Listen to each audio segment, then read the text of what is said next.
Your Excellency, there is a 12-year-old boy, Kennedy Onyango from Rongai, whose mother narrated how his boy was basically just going to get books for his schoolwork. There is Rex Masai, who was shot in the middle of the street in Nairobi. And these are real human beings. Don't you feel a sense of responsibility for what is going on in the country? Let me tell you the following. Any life that is lost is something that must bother anybody, beginning with myself. And it is the reason why I have told you that when I came into office, I said three things. Number one, I said there will be no extrajudicial killing in Kenya. That's number one. And I have made sure that there is no extrajudicial killing in Kenya. That's number one. Number two, when I came into office, I said I want an independent police service. And I did sign the necessary instruments so that the police does not need permission, does not need authority, and does not report to the office of the president. The police operational, financial independence, I have made sure that the police don't have to ask me, don't ask anybody. They operate independently. And number four, it is true that children got into situations that they became victims of the demonstrations. What started to all of us, and I have spoken about it, I have said the young people who have stepped forward to engage in the political discourse of their country in a peaceful manner, tribeless, are a welcome development in Kenya. That I said. But let me also say the following. These great young people who have stepped forward to prosecute their agenda, the affairs of the country, I am certain that they did not burn parliament. Criminals and other agents who took advantage of a legitimate concern of Kenyans stepped in, went and burned the Chief Justice's office, went and burned City Hall, went and burned Parliament, and destroyed property of innocent citizens. The parents, Mr. President, what are you telling them? These things have happened under your watch. I am telling I am telling every parent, I have kids like they do. And I care when there are issues in town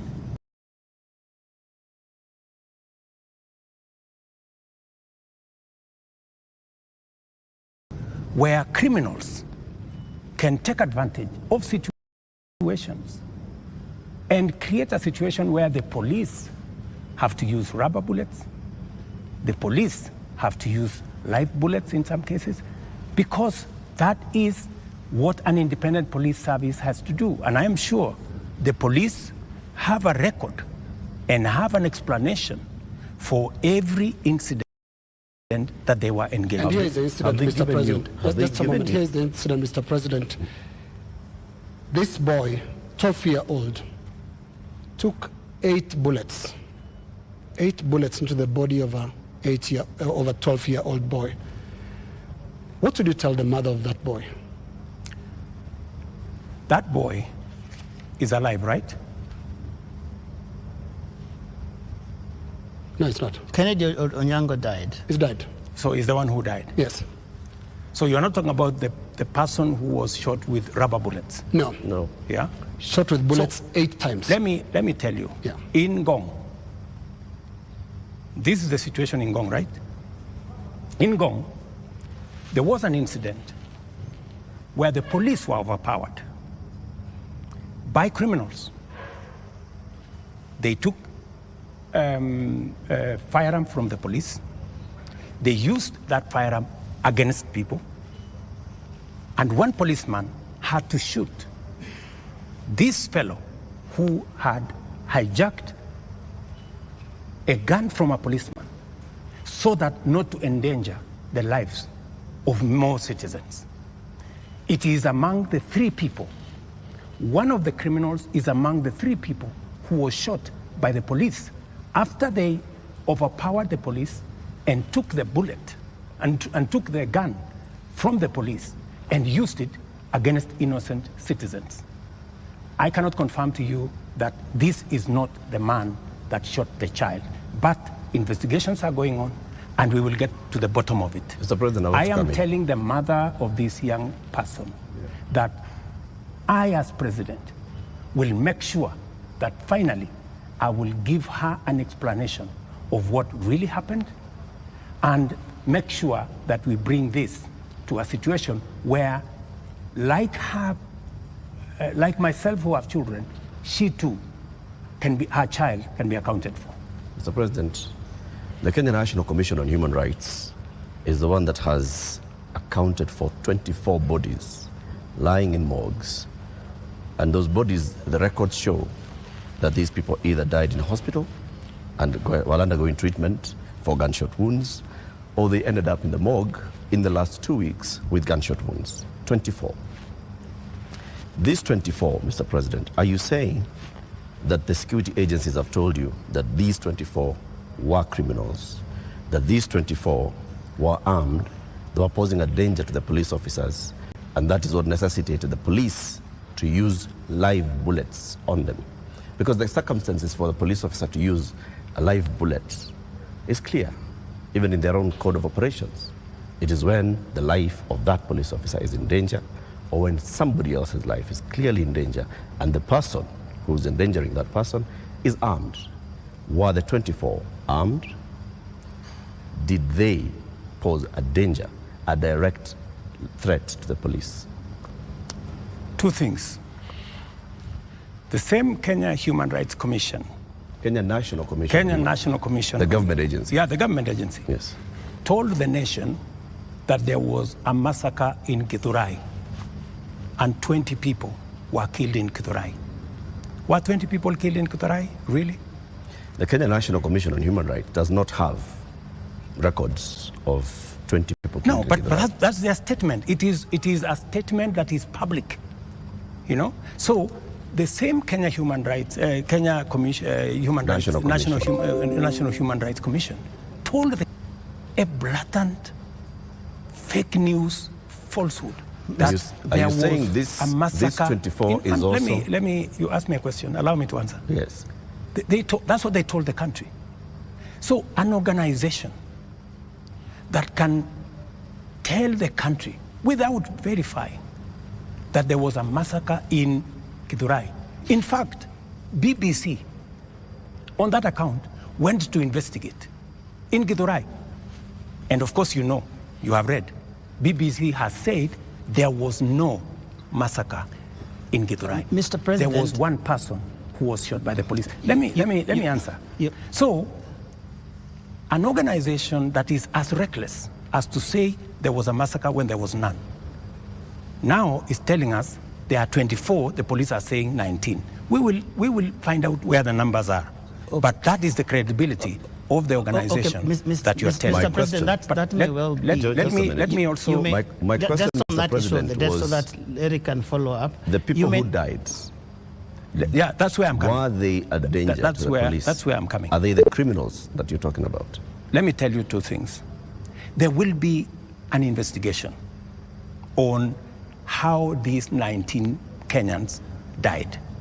There will be a clarity, an explanation for each and every one of them. I have told you one situation where somebody accosted the police, took over the firearm, started to shoot at people, endangering the lives of many other Kenyans. He was shot by the police. There is a situation in Parliament. How did the invaders in Parliament? They invaded Parliament and went straight for the armory at the Mausoleum. They went straight at the armory at the Sergeant at Arms office. Those are the investigations that we will get into, and a proper explanation will be given to the country.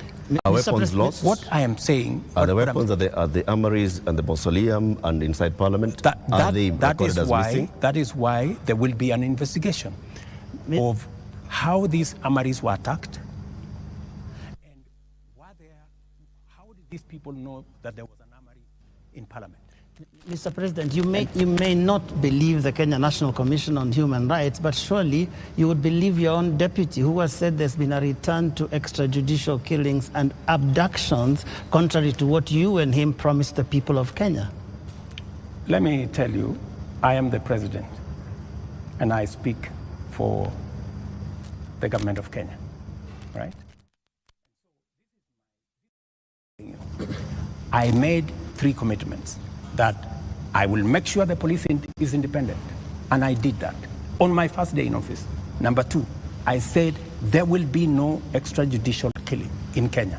I have kept my promise. Number 3, I have told you that if there is any arrest by the police, that does not amount to an abduction, in my very honest opinion. Let's pause for a moment, Mr. President, and I just want us to go to that video over there, which will play on air, and let's pause and watch it together, Your Excellency. Let's watch this video. Sell them to the people of Kenya. There are enough intelligent people in Kenya to differentiate what is good from what is better and what is best. Some time? Ni jambo mbaya sana kama tutatumia askari polisi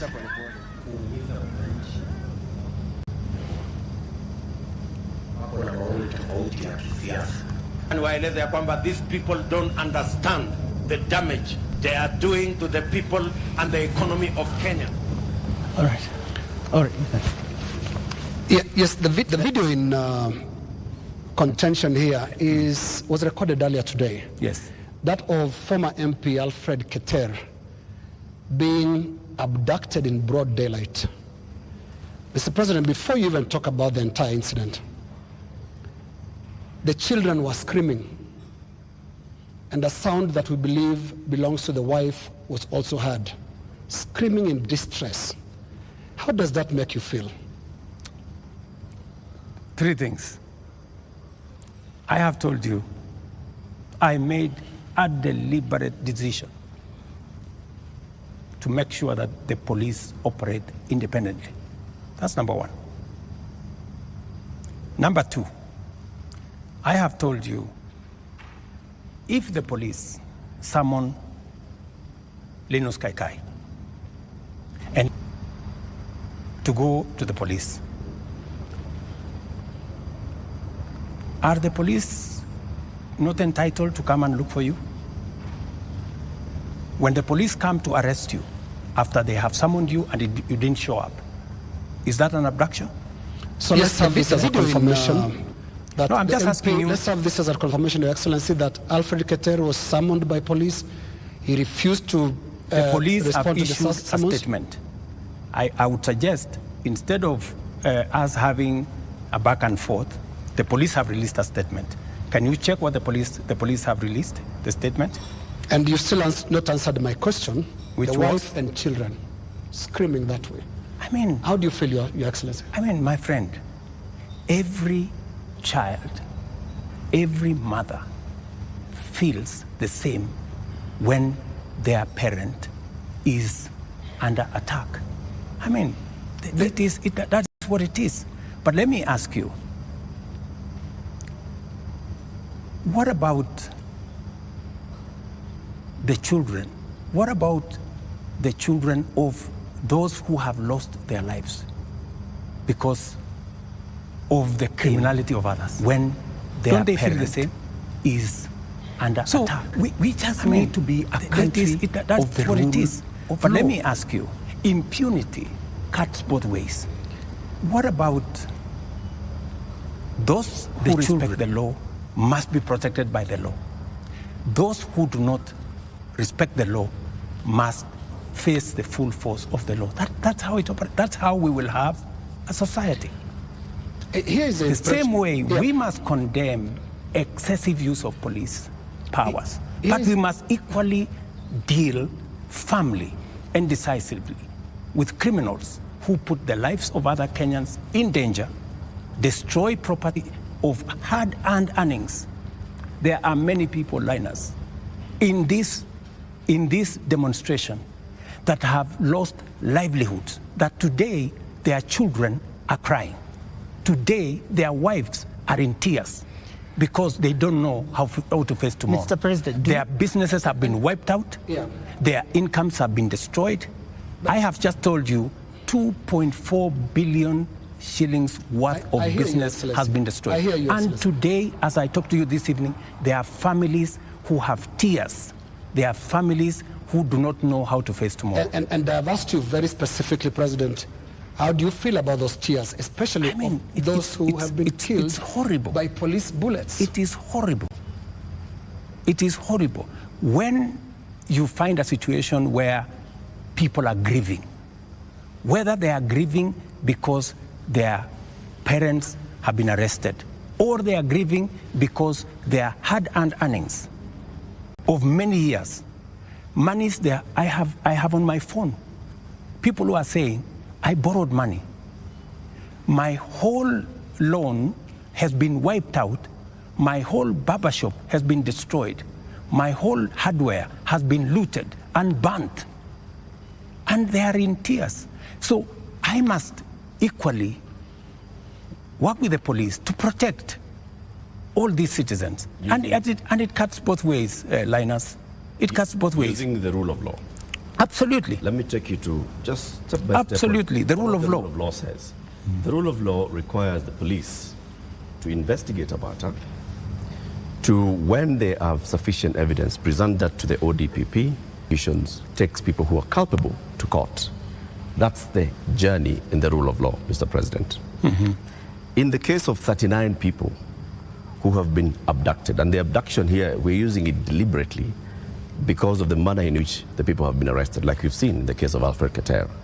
Others who've been picked up from their houses in the middle of the night, and they are held incommunicado for more than 24 hours outside of what the rule of law says. And then they are not taken to court, so they are not charged with anything. That is outside of the rule of law. So in one instance here, we are saying we are not following the rule of law. In the second instance, Mr. President, you have people who were unarmed, like in the case of Rex, who was shot in the middle of the night, unarmed, who have been shot by police and they've ended up dead. 24 of them. You say 19. That again is extrajudicial because there is no justification that has been produced to show that there was justification for the police to use the excessive force.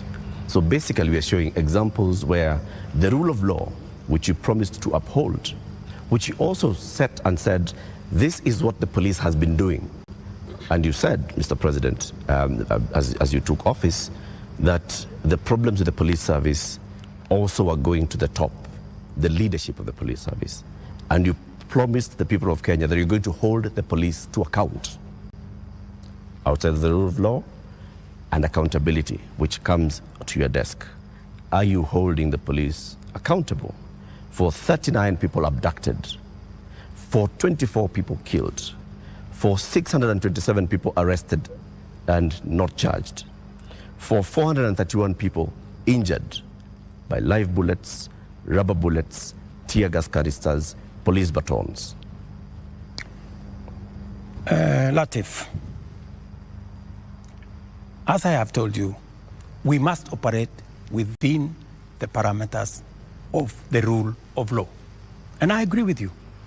The police must never act outside the framework of the rule of law. They must do that which only the Constitution and the law allows them to do. And it is very clear that any operation of the police outside the parameters of the law, the police will be held to account.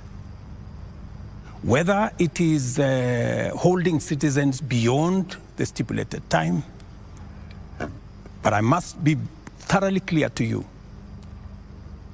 when police arrest somebody, there is a constitutional timeline which they are allowed by the law to hold that person. 24 hours. That does not amount to an abduction. 24 hours. In my opinion.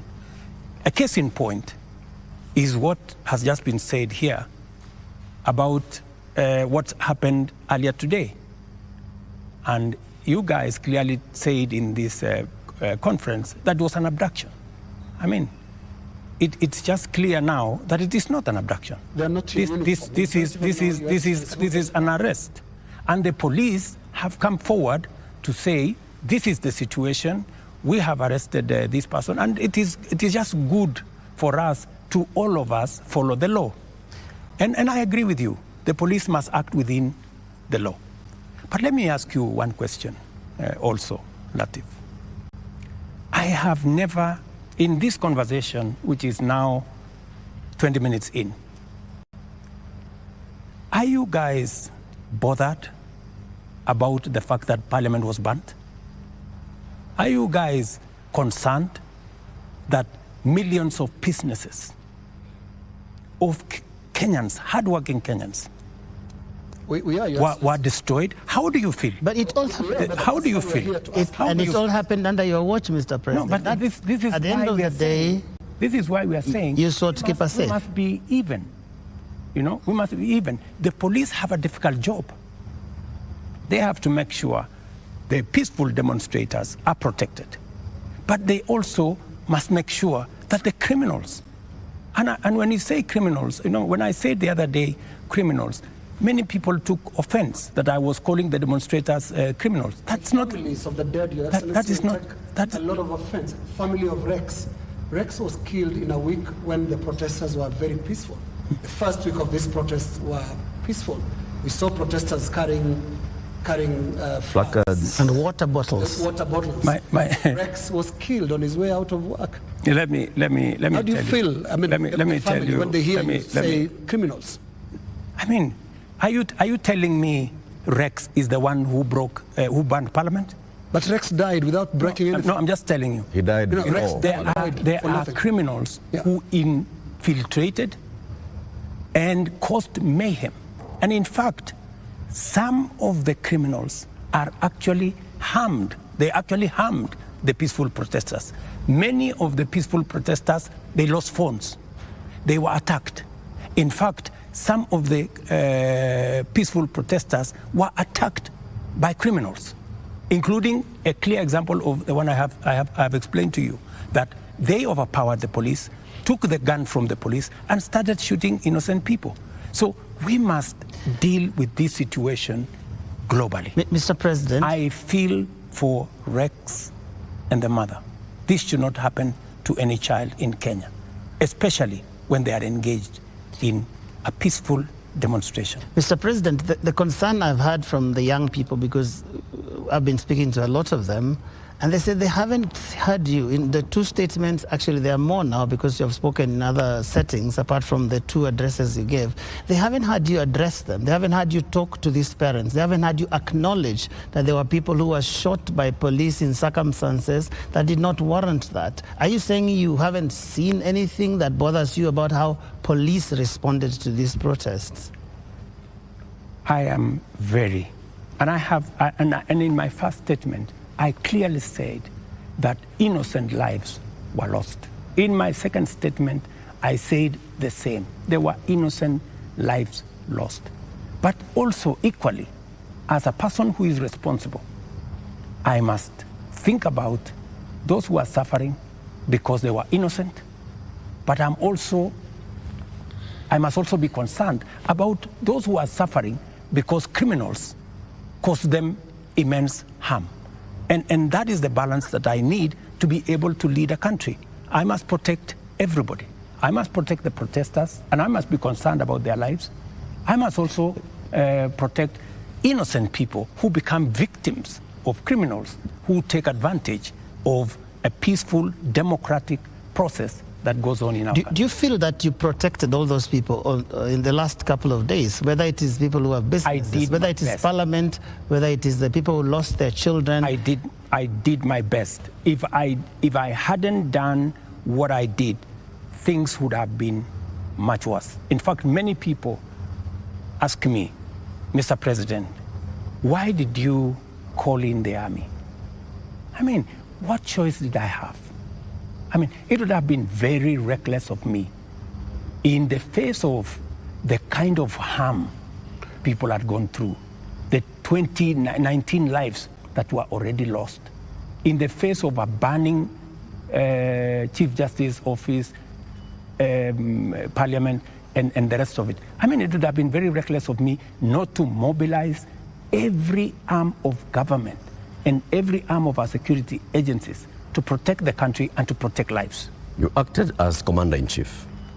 You also acted as President, Head of Government, and the person who took the sword and promised to protect the people of Kenya. You chair the National Security Council, which brings in the head of the police, the head of the intelligence, the head of the military, and cabinet secretaries in those dockets. Did you have information prior to Tuesday that there was going to be infiltration of the peaceful demonstrations by the criminal elements that you've talked about more than once? And if you did, what did you do about it? We had information, and that is why we prepared in the manner in which we did. If we hadn't prepared in the manner in which we did, we would not be counting 19. We would be counting different numbers. Okay. And I am telling you that the level of mobilization by criminals was heavy. In fact, many of the peaceful protesters, many of the young people, very well-meaning young people, left the town by 10, maybe 11, because they realized, and in fact you could hear them in their zelo. They were saying, guys, this is not our group. Let us go. Let us leave. You could hear them. It was in public domain that the peaceful demonstrators all of a sudden realized that the whole thing had metamorphosed into criminality. So there are criminal elements that basically hijacked. So Tuesday, Wednesday, Thursday, Friday, Saturday, it is Sunday. Mr. President, how many people are in custody on account of this? Those who you said they conducted treasonous activities, there were criminal elements. You will see them in court tomorrow. How many people are in custody? You will see them in court tomorrow. The police know what I have a ballpark brief by the police that they have enough people. They have actually, because in Kenya nowadays, you cannot commit crime and get away with it. Those who attacked Parliament are on CCTV. Those who attacked the judiciary are on CCTV. Those who attacked everywhere, those who destroyed people's shops are on CCTV. Many of them are on the run, but we will catch them. Similarly, Your Excellency. Are the funders Similarly, Your Excellency. In Similarly. So to your question, so the police are at it, because if we don't deal with impunity, we will not have a country. Now, similarly, Your Excellency, you speak of them, protesters being on CCTV. Not the protesters, I'm saying the criminals who attacked Parliament. Right. Now, every policeman also, without uniform, conducted an abduction, has also been captured on camera. Those who captured Shad Kiprono were captured on camera. Those who captured Alfred Kiter today were captured on camera. And a number of other such incidents. Similarly, so that because I can hear you balancing. Yes, that's correct. Yes, are we going to see action against the killer cops, or were they doing what you are saying you had to do to prevent this from being bad? Any killer cop who went beyond what is provided for in the law, action will be taken against them. But to your question, are you telling me, Linus, that a police officer becomes only a police officer when they are in uniform? No. Police officers can identify themselves even when they are in civilian. So, and when a police officer comes to you and says, this is my ID, I am police officer, you are under arrest for the following reasons, that is legitimate. You cannot tell me that because they were in civilian, then what they did was wrong. And you know that's not what they do. And that's not what they did to Alfred Keter or Shad Kiprono. Were you there? We have the CCTV footage. It's there. I would suggest, Linus, that we be fair to the police as well. Mr. And I have given you my word. Any police officer who does anything beyond the provisions of the law know the consequences. Just as any citizen who also participates in actions that are outside the law, they also know the consequences. And it is our responsibility to make sure that security agencies act in accordance with the law. As citizens, we act in accordance with the law so that we can have a law-abiding, rules-based, rule of law-based country. As things stand now, Mr. President, are you satisfied with how the police handled this whole matter? I think the police have done the best they could. If there are any excesses, we have mechanisms to make sure that those excesses are dealt with. Let's wrap it this way, Your Excellency, on that topic. You have absolutely no regrets about the abductions and no regrets about the killings? Those are your words.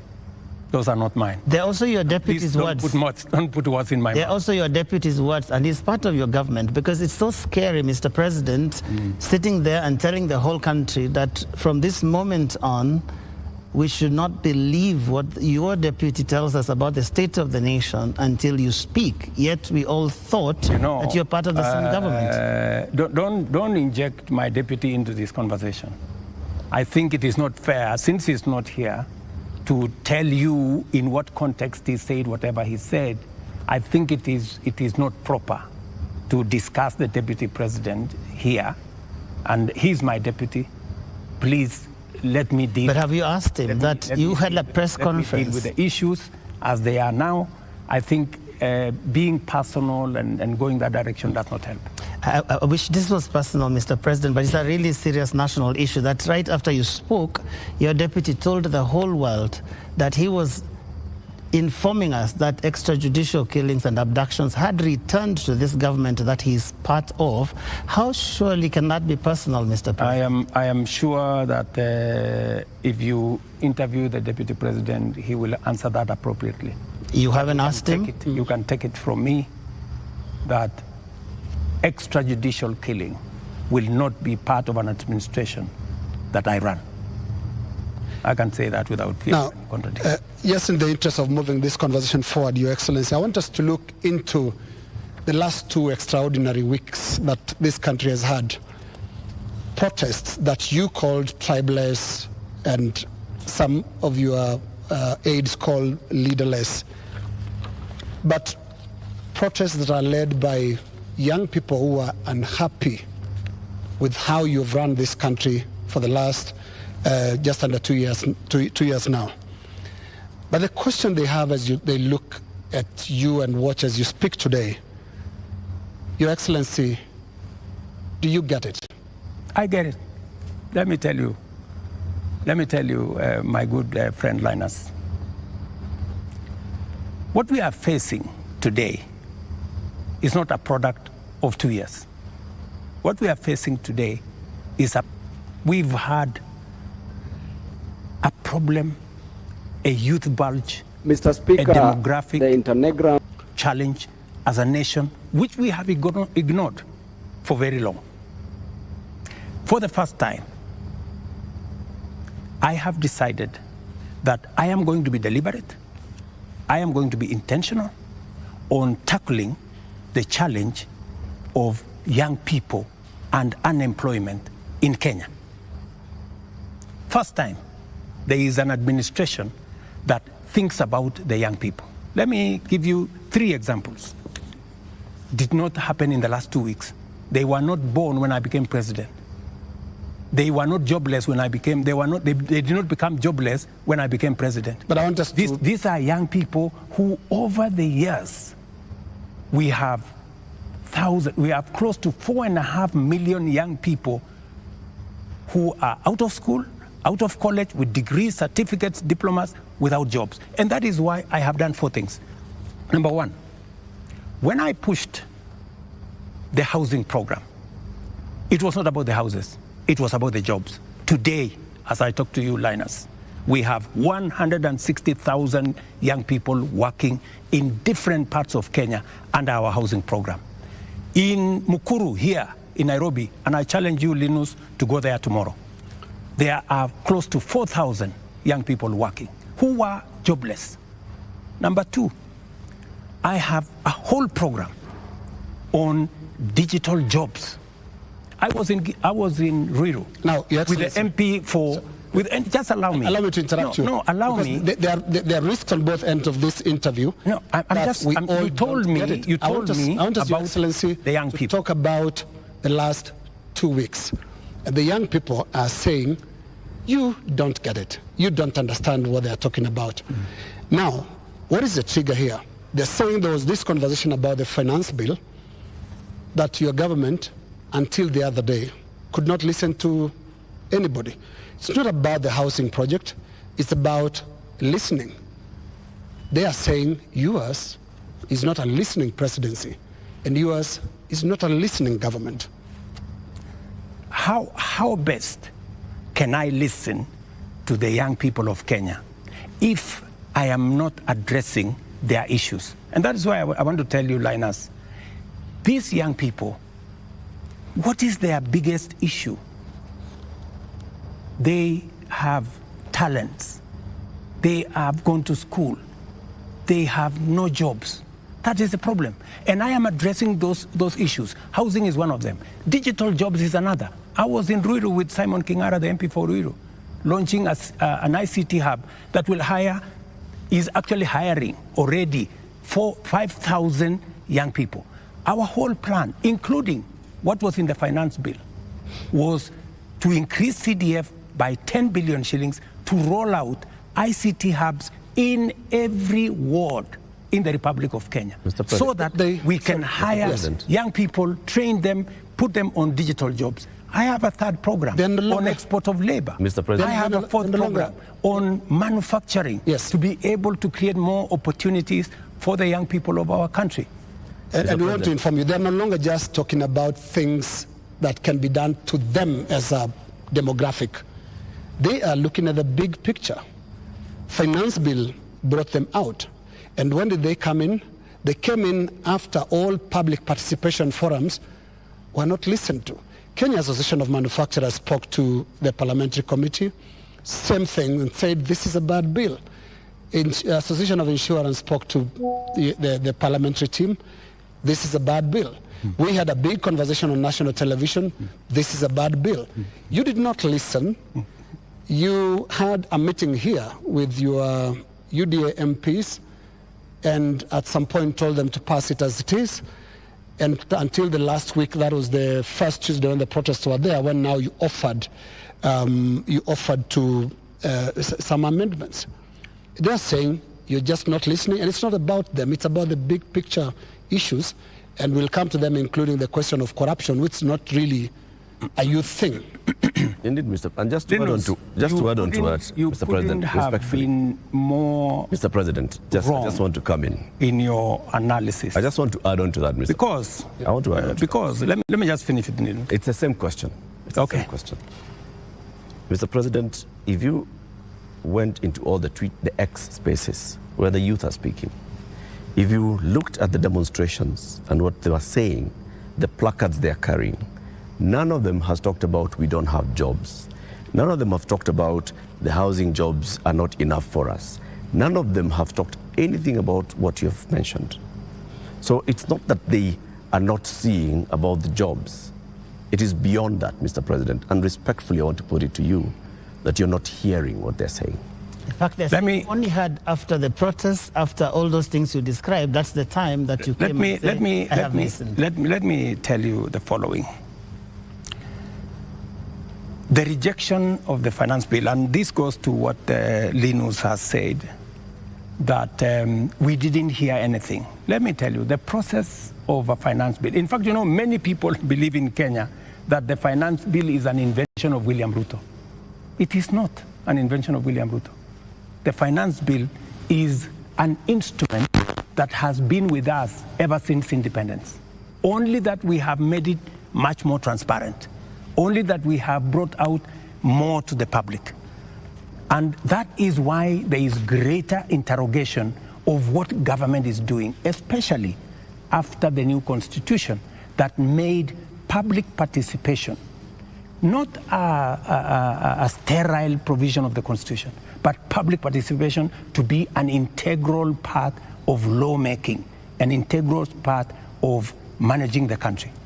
Let me tell you, when we took the bill, when we formulated the bill, it had 346 billion of new revenue. When MPs went out to the public said, we don't think this is good. We don't think this is good. It was reduced by 140 something billion shillings. It remained just 200 billion. Doesn't that amount to listening? No, it doesn't. That the public said, reduce this by... No, it doesn't, no. Mr. President. And that's why I said reject it. Just wait.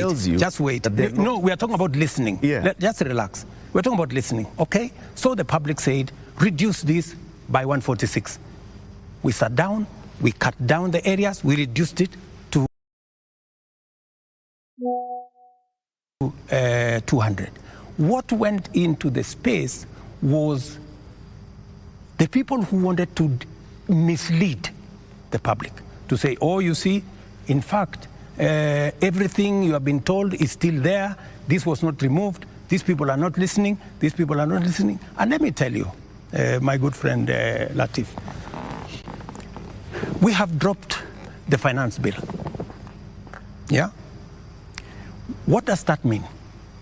It means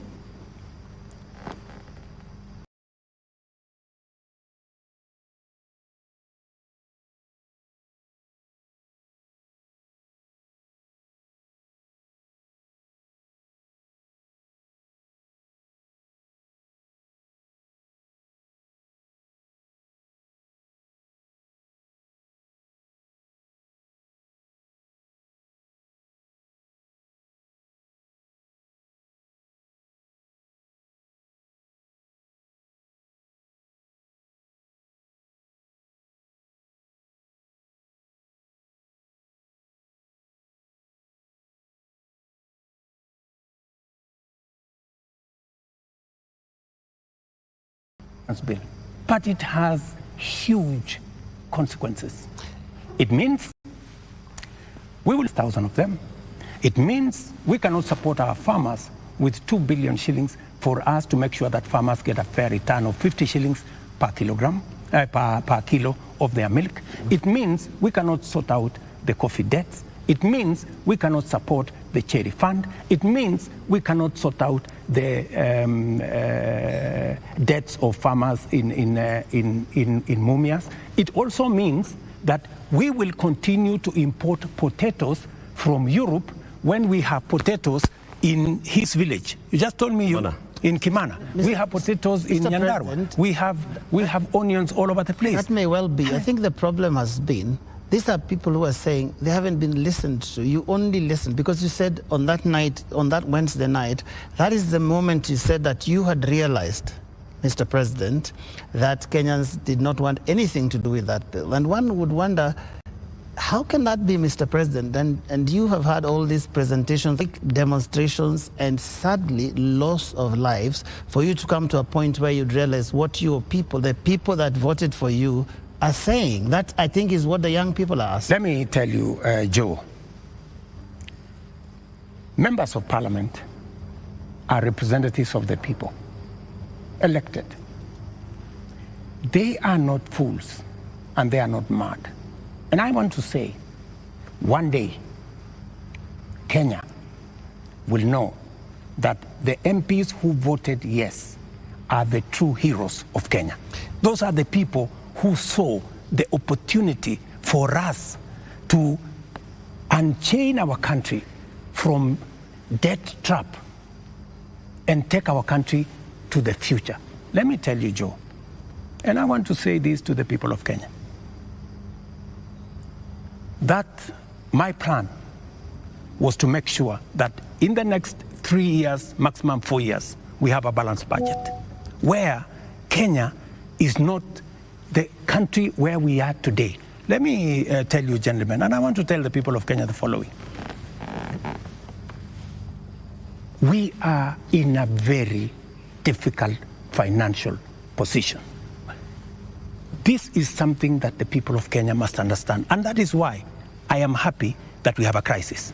This crisis will help us be candid and speak to each other properly and contextualize where we are. We raised this year 2.3 trillion from our taxes. Of that 2.3 trillion, 1.1 trillion went to debt financing. 1 trillion went to salaries. What did we do? We had to go and borrow to pay the counties. We had to go and borrow to fund our education. We had to go and borrow to fund. Now, the funding gap we have done with the finance bill going down is that instead of borrowing 600 billion, we are going to borrow 600 billion plus 346 billion, that is close to $1 trillion. And let me tell you, my good friends, and I want us to be honest with ourselves. This is not how a country will get to a status where we are proud of our nation. This is not how we are going to grow. And that is why, Linus, this situation, this crisis is a very important inflection point that we can sit together, assess, let us agree. And I have no problem. Let us agree. Yeah. Do we continue borrowing? And let me give you the statistics. When in 2013, Linus, just allow me 1 minute, please, with a lot of respect. Okay.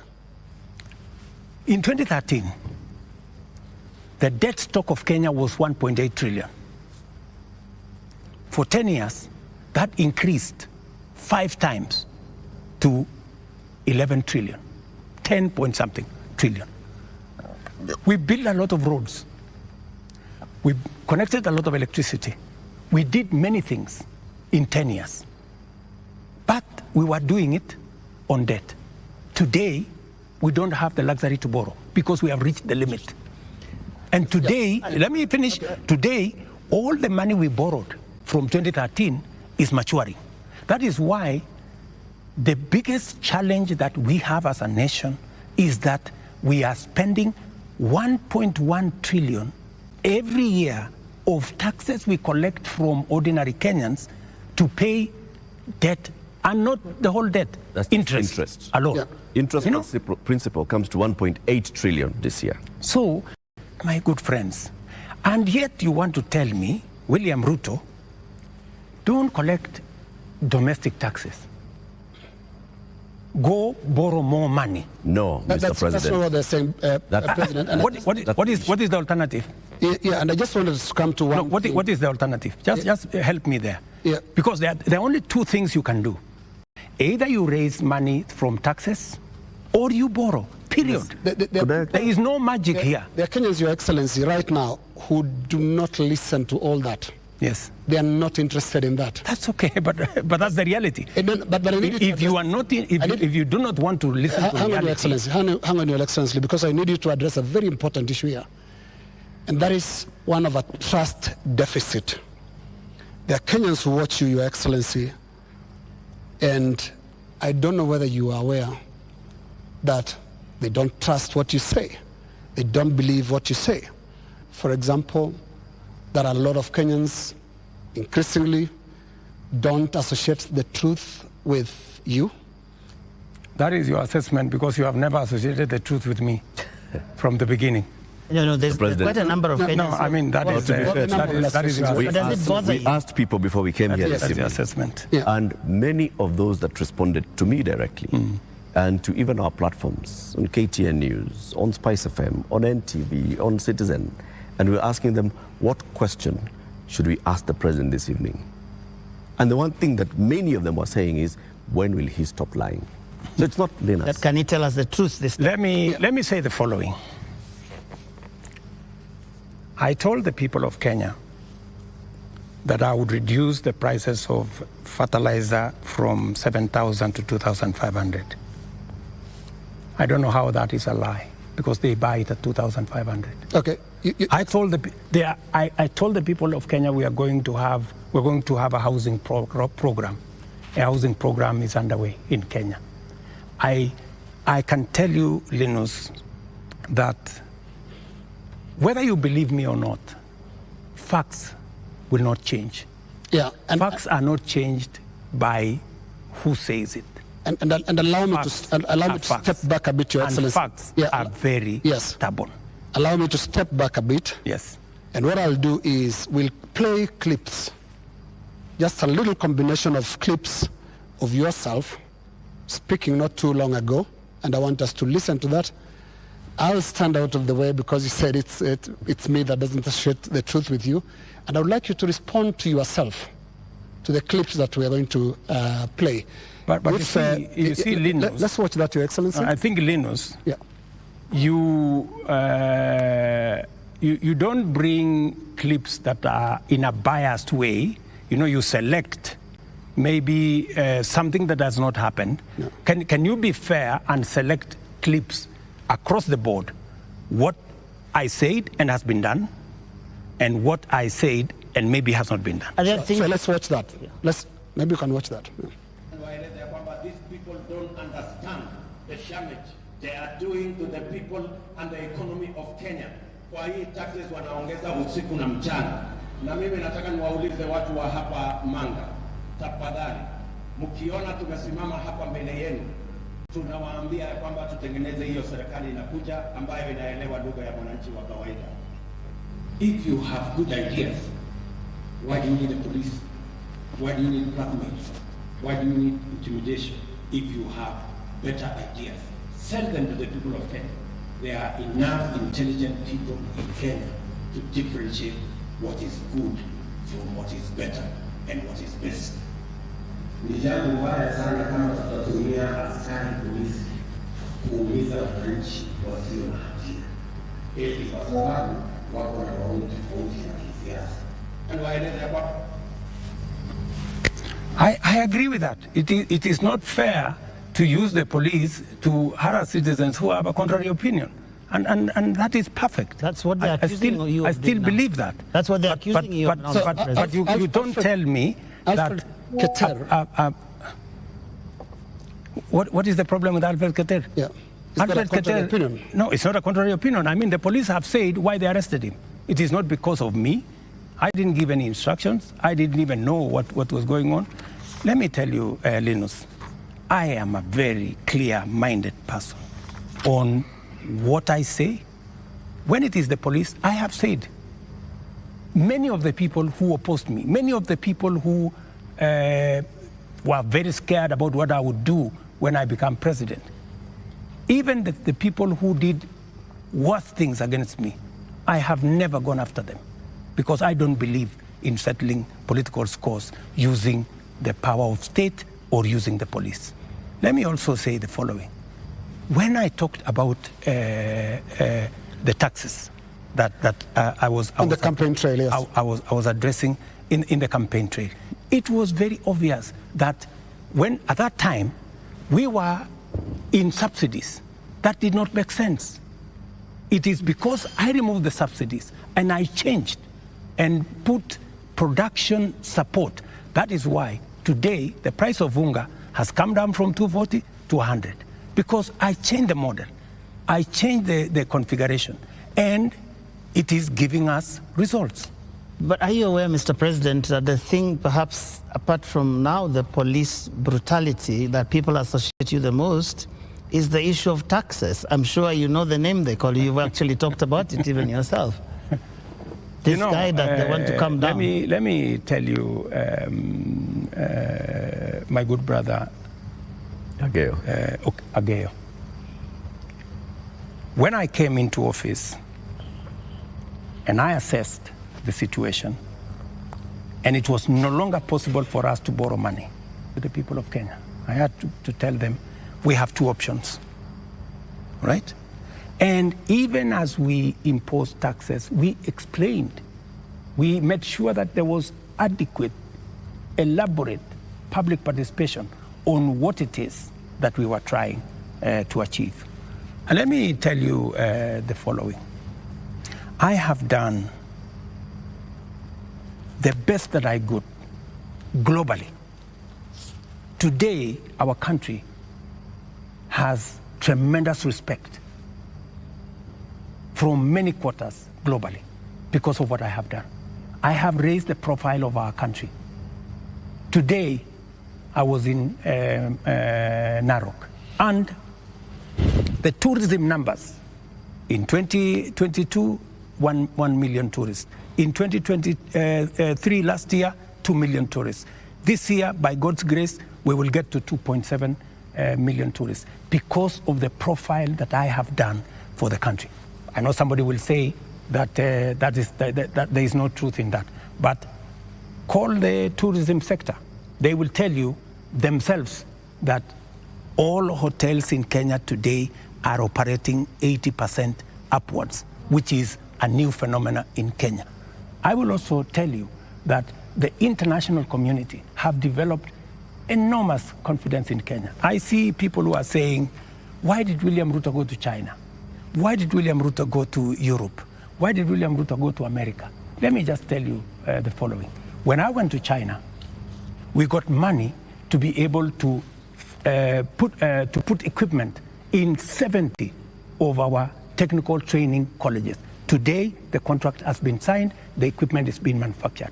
When I went to China, we got money to build Bosto Dam that has been waiting, that will serve the counties of Bomet and Kericho. When I went to China, we got money to build, we got 30 billion shillings to build roads in Nyandarua, in Kirinyaga, in 8 other constituencies in Kenya. That's why I went to China. When I went to America, we got a $1 billion facility to be built in Naivasha that is going to be the biggest data center in Africa, funded by UAE, working with Microsoft and Kenya. When I went to the US, we also agreed Kenya became the only country in Africa that is going to benefit from the CHIPS Act, where we will be manufacturing computer chips with other countries. Kenya will be among the first, will be actually the only country in Africa that will benefit from that. And so many of the young people who I see today, those are my targets for the future. So it doesn't bother you that there's this tag on your head as a president who has overtaxed Kenyans, and that the sufferings that we are going through is because of excessive taxation that you have imposed on Kenyans? That is what I was asking about. You see, if I am called Ageyo, yeah, I have explained to the people of Kenya that the option we have is, if we continue borrowing, we will go down the cliff. If that is what is going to take Kenya to be saved from a debt default, I don't mind being called Ageyo, because it is a sacrifice worth making. Mr. President, every morning on Spice FM, we have 4 hours of a talk show. And many times we ask people, even those who come to the show, to tell us what is it that the nation is saying when we are seeing people out on the streets. And many of them, even when we said that we were coming, you have invited us to come and have this conversation this evening, they said, tell the president that he's tone deaf. And we ask why and how. And they say, when William Ruto took over as president, he took over a budget of 3.2 trillion shillings. He went to Parliament and he said, Honorable Speakers, I believe that this budget is too high. We should cut it by 300 billion shillings. So you believed barely 1.5 years ago that you can run the country with 2.9 trillion shillings. Barely a few months, you went to Parliament and requested to spend 3.6 trillion shillings. This year, you went to Parliament and initially requested to spend 4.2 2 trillion shillings. And what do they see in return? They see extravagance in government. They see a government that is pushing gung-ho to employ new people called CASs. They see a government that is purchasing new motor vehicles and trips that are extravagant. They see opulence with those that are close to the president appearing in public carrying wads of cash. They see condescending attitude from those who serve in this government when they're asked, why are you spending? And they respond the way they respond. Your advisors speaking the same. And so they see a government where the president is telling people, we are going to live within our means, we are all going to tighten our belts, we have austerity. They end up with their children not going to school because for months JS teachers are on strike. They end up with, right now, 91 days where clinical officers have not been to work. 91 days, Mr. President. We ended up with intern doctors going on strike for weeks because the government says it has no money. We end up with people going to the hospitals and there's no medicine. We end up with people who are being told that we don't have money to pay salaries. Intern doctors or we don't have money for weeks to pay salaries because the government says also having development. Yet they see all this extravagance and opulence having from those in power. You are tone deaf, Mr. President, that's what they say. See all this extravagance and opulence. I guess that's why we must have a conversation. That's why we must have a conversation. And I'm very happy for us to have this conversation. We must have we can put the facts on the table, and we can all of us make a decision. But let me tell you the following. I've listened to you, and let me also tell you that today, the universities, which were almost closed, they had debts of 60 billion shillings. I have enhanced their budget by 40 billion shillings.